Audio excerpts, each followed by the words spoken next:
আজ আমাদের বাড়িতে মুঠি পিঠা বানানো হয়েছে। আর এরকম সহজ কোনো পিঠা হয় নাকি আমার জানা নাই। এত সহজ একটা পিঠা। আর গ্রাম অঞ্চলের আমার নানি দাদিরা নাকি এই পিঠাটা অনেক বানাইছে। যখন নতুন ধান কাটতো তখন নাকি ঘরে ঘরে এই পিঠাটা বানানো হইতো। তো এখন আর কোনো জায়গায় এই পিঠাটার প্রচলন নাই বললেই চলে। আমি আমার মাকে বানাইতে দেখছিলাম কয়েকবার, নিজে হাতে কখনো বানাইনি। তাই আজ চলে এলাম নিজ হাতে সবাইকে বানিয়ে খাওয়াবো আর পুরোনো দিনের স্মৃতিগুলা মনে করানোর জন্য। আর আপনাদের কার এলাকায় কি নাম বলে জানি না, আমাদের এলাকায় তো মুঠি পিঠা নামেই পরিচিত। এত অল্প সময়ে আর এত সহজভাবে যে একটা পিঠা বানানো যায় তা আজ বানিয়েই বুঝলাম। একটা পাতিলে কিছুটা গরম পানি ফুটিয়ে নিলাম আর এদিকে পিঠাগুলো বানানোর জন্য চালের গুঁড়া আর পরিমাণ মতো লবণ দিয়ে ডোটা তৈরি করে নিছি। আর এই পিঠাগুলো বানিয়ে আমি প্লেটের মধ্যে রাখছি। তো আমি আগে থেকে জানতাম না যে এভাবে রাখা যায় না, বানিয়ে বানিয়ে গরম পানিতে ছেড়ে দিতে হয়।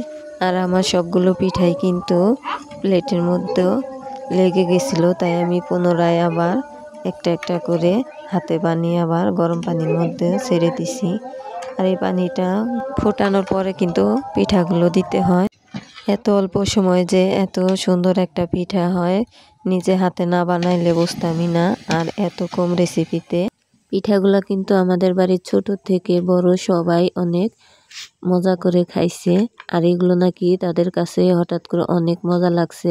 পিঠাগুলা কিন্তু গুড় অথবা চিনি ভিতরে ভরেও বানানো যায়। তো আমি শুধু এভাবেই বানাইছি, কারণ এভাবেই সবাই খেতে অনেক পছন্দ করে।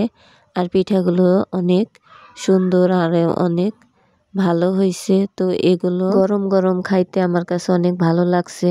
তো অনেকে ঠান্ডা হওয়ার পরেও খেতে পছন্দ করে, কিন্তু আমার মনে হয় এগুলো গরম গরম খেলেই স্বাদটা একটু বেশি পাওয়া যায়। আর আপনি কি পিঠা চিনেন? আর আপনার এলাকায় এই পিঠার নাম কি বলে অবশ্যই কমেন্টে জানাবেন। এদিকে আমি পিঠা বানানোর ব্যস্ত আছি আর ওদিকে আমার একদল মেহমান এসে হাজির। আর এই মেহমানগুলো কারা জানেন? এরা হচ্ছে অতিথি পাখি।